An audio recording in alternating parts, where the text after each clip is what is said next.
Fear stops us from achieving our true greatness.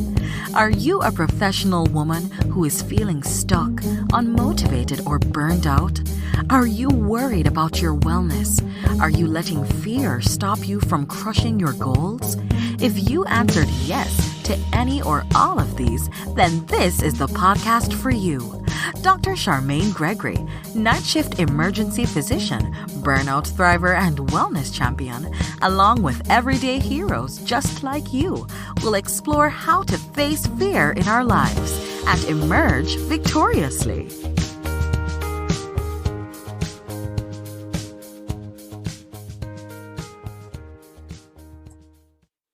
Oh my goodness.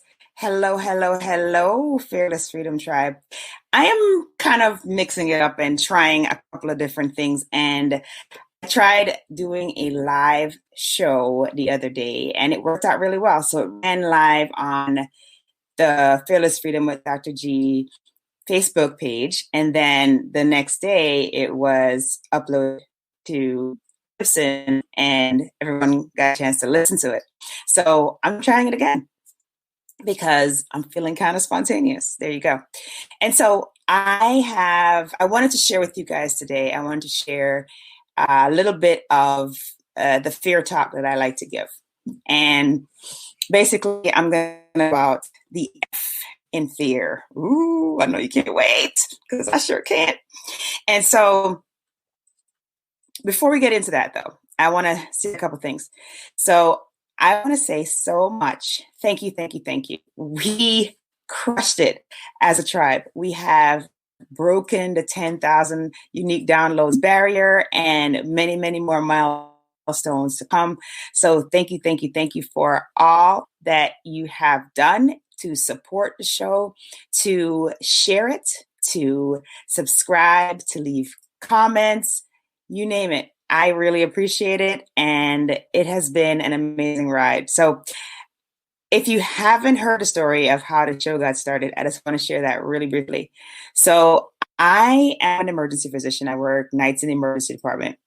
And as an emergency physician, as any physician, really, most of us who are in a facility are resident doctors, or even if we are presenting to our colleagues, we still have to have the ability to effectively communicate and have good public speaking skills. So this is something that has been present pretty much the entire time. So in medical school, we present to colleagues, we present to faculty, we do a lot of presenting. So you have to present a patient, you have to present on rounds, which is where we gather together to talk about the care of patients. And when you go to residency, that compounds because now you're, scaling up the presentations. So now you're either presenting, to other colleagues in like a auditorium type setting, or you are presenting to colleagues to advocate for your patients. You name it. There are many opportunities to present. And so you'd think that as a consequence of doing it so much, and then I didn't mention this, but like when you get done and you are a faculty member or you are out on your own as an attending, you still have to do this because you have to, like I said, present your colleagues. If you're sharing new information, if you are, getting the word out about a new technique, or you are basically, sharing what you have learned about a new technique, for example, this is an opportunity for public speaking. And so if you're in a situation where there are resident doctors, then, the part of your role as a faculty is to impart knowledge on not only your colleagues, but also the resident doctors. And this is usually done in a didactic setting. So you're getting on a stage and you are talking with the residents and you're sharing the information with them. So again, many opportunities for public speaking. So one would think that as a consequence of that, I would be very comfortable with public speaking. But I realized a little bit ago that I wasn't that comfortable with public speaking. I actually have a fear of public speaking. And so how did I know this? Well, the short story is that I did go through a period in my career where I was burned out. And as a not resurgence, as a emergence. I like that word better. As an emergence from my burnout situation, I learned a lot about how to do introspection as well as personal development. And so personal development became a very integral part of my life, which was not the case before. And so part of that is once you start doing introspection, guess what? You find out all of the stuff that's messed up with you. And so I was looking at what happens to me when I'm getting ready to do a talk, and I was appalled at what was going on. And so this is what would happen. Literally, the night before, I would literally get no sleep, restless, moving all over the bed, no sleep. And anybody who is performing, anybody who is an athlete, anyone who has to be on top form knows how crucial having a restful night's sleep is prior to competition, prior to presentation, prior to you fill in the blank. And so I went into the game with no sleep, which is, already starting at a deficit. And then when I got to the venue, what would happen is literally I would have the sweaty, clammy palms, like sweaty palms. And then I would always have to wear a blazer or a suit jacket or something.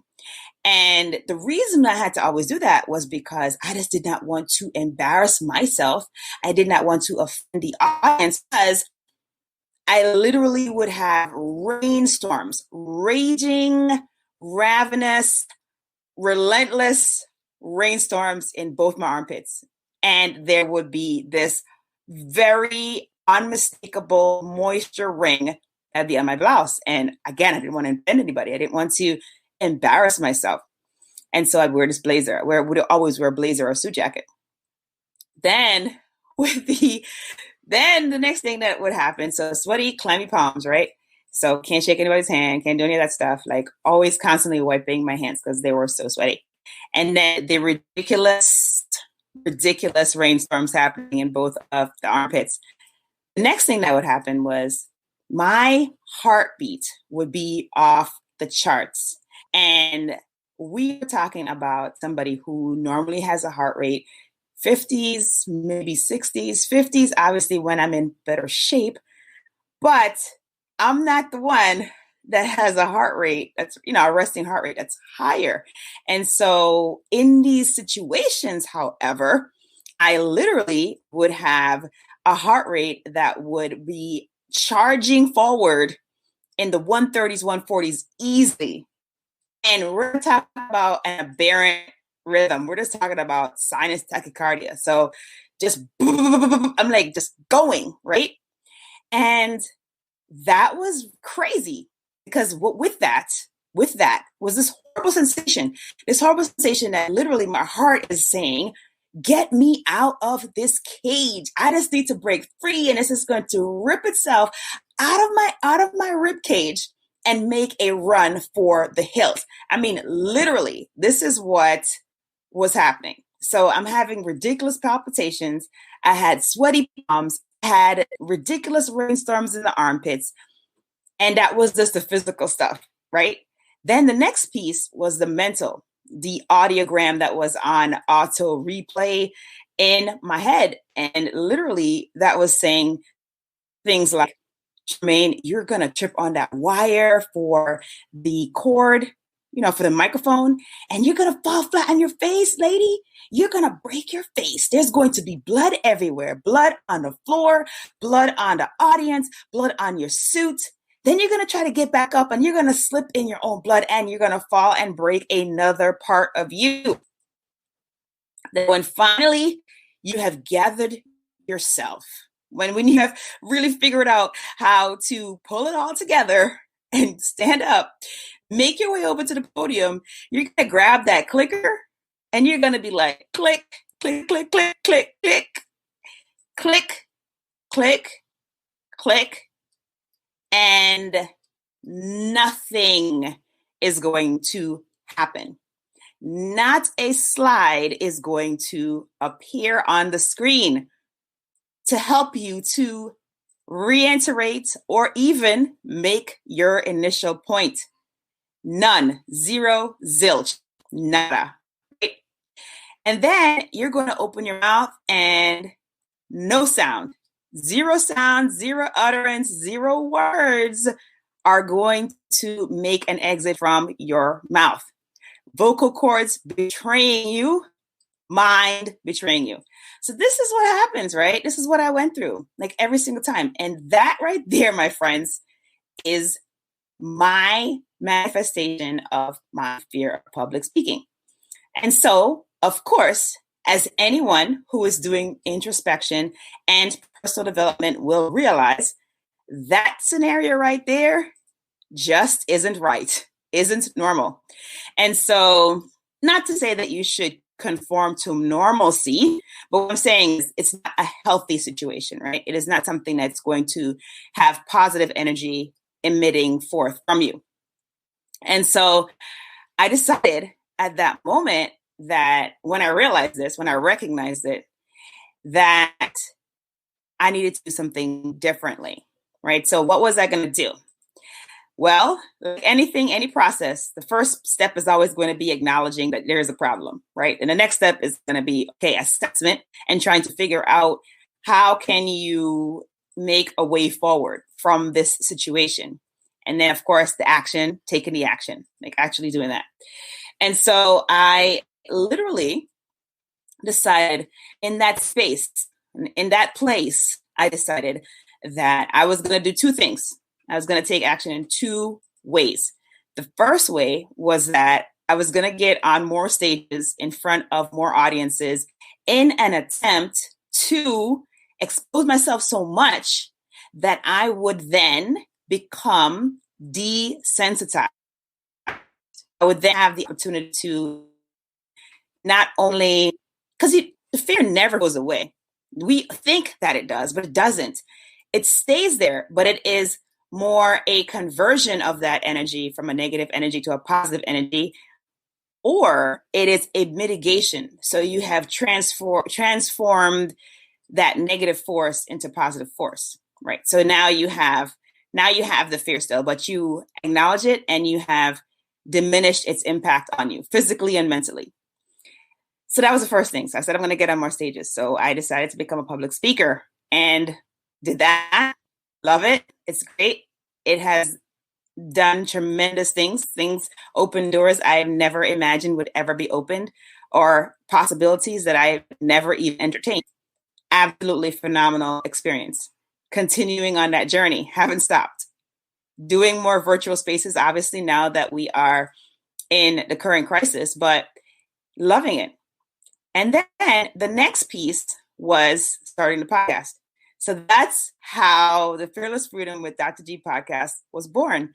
And it was born out of selfish reasons. I am not even going to mince words or hold that back because try to be pretty transparent about that. I started it because I was looking for a vehicle through which I could face my fear of public speaking. And so I thought that if I just I just started talking to the world, I guess, right? I mean, because essentially the world could be listening. I don't know. I know at least 10,000 people have actually listened up to this point because they've uniquely downloaded the show. And I just thought, well, if I just start talking, then maybe that might help with this fear. Maybe that might help me to level up in my public speaking skills. And the other piece was, if I get people to come on the show and talk about their fears, then I could learn a ton while doing this. And maybe I can pick up some additional skills, because little did I realize there is definitely an art and a skill set that is involved in interviewing others and actually getting them to dig deep and talk about the things that maybe they may not necessarily come out and talk about, their fears, because we all have them, right? We all have fears, and to varying degrees, obviously. So that's why I started a show, and the show has been incredible. I mean, it has been such a incredible entity. It opened my eyes to a whole other world. It has sparked creativity in me that I never knew I had. it also has allowed for, because that creativity has been sparked and is being nurtured from just, putting forward an art form, right? Putting forward a media, it has actually helped me greatly in my career in medicine. And so, of course, the show has allowed or facilitated the option for more public speaking engagement. So it's kind of like a nice little cycle that basically has been amazing in regard to taking an action and facing my fear. And so I want to give you that background because you know that I'm always straight with you guys about what's happening, the progress in this journey of facing my fear of public speaking. And some exciting things have been happening this year in regard to that. So I mentioned that I haven't been getting on physical stages, but I've had the privilege and honor of being part of some virtual stages and to have met with some incredible people and made some great connections. And that has been a complete blessing. Very, very grateful for that. The other thing is, at the beginning of the year, I shared with you all that I was challenged back in October. In October, I went to an amazing women's conference. It's called Thrive 2G. And at Thrive 2G, which is put on by Dr. Dooley, she's pretty awesome. Not pretty awesome. She is awesome. Dr. Dooley put this conference on.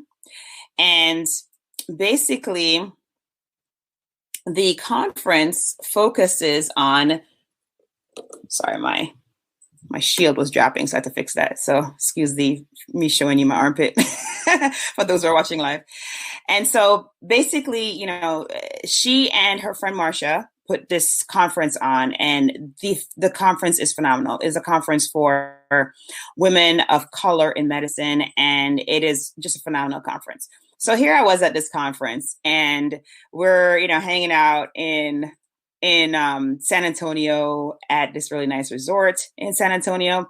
And, I meet in person a longtime friend of mine that had been virtual friends forever on the interwebs, right? On Facebook and whatnot. And that's Dr. Maisha Claiborne. I mean, she's even been on the show one time or two, and we'd never really met in person. Kind of fascinating how these things work. So we were chit-chatting in the garden, and she was telling me all about how she wanted to start a podcast. And I was basically telling her everything she had to do. And I told her she can get it done and, kind of coached her through it. And I challenged her to get the podcast started that week, like get everything set up over the weekend and just get it going. And she rose to the challenge. She started her show, and the show, by the way, is absolutely amazing. And so, so she started her show that weekend, and she basically turned around and she challenged me, and she said, hey, if you can prompt me, if you can basically, get me to start my show, why don't you think about doing a course to help other people start their shows? And of course, you guys, I was hemming and hawing. I'd never done a course before. I'm not sure. All of the things that fear likes to say. So that's what happened. I literally had all these things on the fear fence that were going through my mind. But I said, you know what? I'm going to try to do it. And so I initially had set a goal for November, which was a very lofty goal, a very unrealistic goal, and it didn't happen. But there is a but. But come January, I was ready. I was like, you know what? I'm going to make it happen. I set everything up. I got things rolling. We went ahead and we did the webinars to get the course pretty much off the ground. So the iteration was okay. It wasn't a booming success by any means, but it was great because it was an opportunity for me to learn all about putting on webinars and like Facebook ads and all the stuff, like things. Let me tell you guys, I had zero clue about. So, I had zero clue about this. And then basically what ultimately ended up happening was, we ran the second iteration. So we had the second round of the course. We just did a reset. And it's been phenomenal. I mean, absolutely phenomenal. The women who are in the course right now are just blowing me away with their creativity and all the things that they're going to be putting forward in their shows. And I'm super excited. And actually, I'm like, can't wait to start promoting their shows because they have some amazing shows in store. And yeah, it's kind of like, you have a best friend or you have a friend that is doing really, really well, or maybe they want a scholarship or they're getting sports person of the year or something like that. You just feel like, wow, I can't believe that's my friend. I cannot wait to say that's one of the women that was in the course. So yes, I'm super excited about that and look forward to that because they're going to be launching their shows very, very shortly. And of course, I'm going to be promoting that on here. And so, so that happened. And then the next thing that I was finding was I was still getting a whole lot of questions from folks about, well, what do you need to do? Like, how can a doctor do it? How can, like a lot of my peers were asking, how can they get their show started? And they didn't necessarily have the time or wanted to do the DIY version, which is the course, right? The course teaches you how to do it yourself. So they wanted it done for them. And I said, wow, done for you. So of course, Dr. Claiborne plays a role once again, because I was like, man, I keep hearing people say they want done for you. And I don't even really know how I would do that, but I can probably figure it out. And, I have a team. I can like assemble my team and I can figure out, well, who's going to do what in the process and figure out the whole stream of process here. And so I did that. And lo and behold, it came together like Voltron. If those of you who used to watch that cartoon and you totally relate, those of you cannot, Google Voltron. But anyway, it came together like Voltron. And ultimately what happened was the podcast in a box was born. Like that. It was like 1 minute I was like, oh my God, I'm so scared. I don't know what I'm going to do. How am I going to do this? Like, I know I want to do something, but I'm not sure how to do it. And the next minute I'm like, you know what? I don't know. We'll figure it out as we go, but I'm just going to do it. I'm just going to put it out there. So last week we did all the webinars. So I did 4 masterclasses last week talking about launching a podcast, and I rolled out the offering for the podcast in a box. And so basically now we are set up, ready to roll. And literally all you have to do, if you're interested in this, if you're busy and you're like, I wanted to start my podcast, but I just really did not have time. I really don't know what to do, where to start, et cetera, but I have an idea and I have a name or whatever, no matter where you are, I guess. But you want to start your show, but you don't have the tools immediately available to you to do it. So I basically started a service that takes that piece away, right? So all you have to do is literally provide the audio. That's it. We do everything else. We do the show art. We do the show notes. We do the graphic for each episode. We do your logo. We'll get you set with your first 5 episodes to launch with 5 episodes. Like, what? That is crazy. And all you have to do is literally provide the 5 episodes worth of audio. We do everything else. And check this out.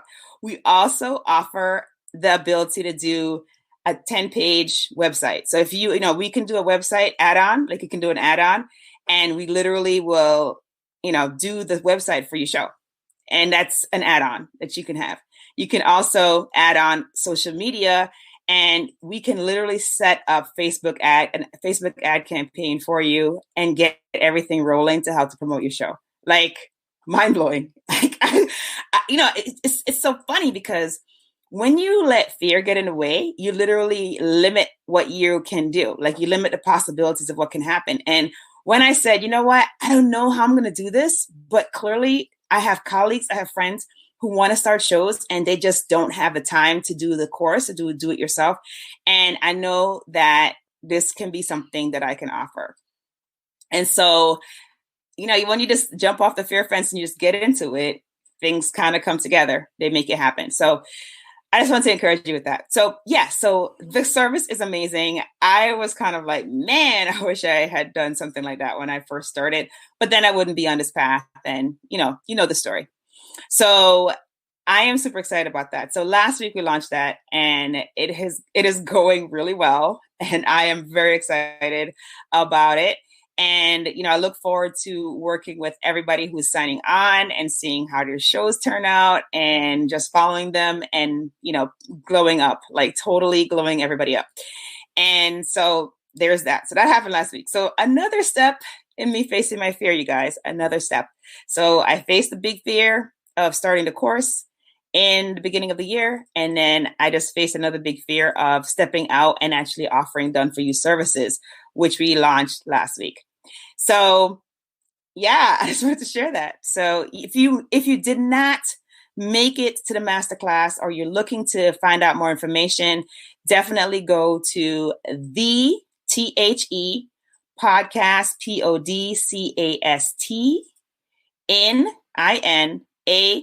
NINABOX box.com. So the podcast in a box.com is where you will find the masterclass, and you can watch the replay of that. And you can get, if you find that this is something that you'd like, a service that you're interested in, you can go ahead and let me know, and we can get you all set up, get your show out there into the world so that your tribe can hear your amazing voice and get to benefit from your zone of genius and your expertise. Because guess what? Your tribe's waiting for you. So, so I just wanted to share that with you all and give you an update, like I said, and just let you know that the F in fear really is facilitating the recognition of your fear. And that's the first step, like with every process. So once you've done that, you could take steps towards doing something about it, and then taking the ultimate step, which is actually action and implementation. So I hope that was beneficial to you. I hope that you enjoyed the content this week. As always, I hope that you will have an amazing, amazing week. Definitely make sure that you subscribe to the show if you haven't already, if you like what you hear. And also, if you also like what you hear, please make sure that you leave a positive comment, share the show with a friend so that others can benefit from it, and leave a 5-star rating on the platforms that allow for that. So I appreciate you. And like I said, I hope that you have an amazing week. This is Dr. G, and you have been listening to the Fearless Freedom with Dr. G podcast. Take care, you guys. Have a great one.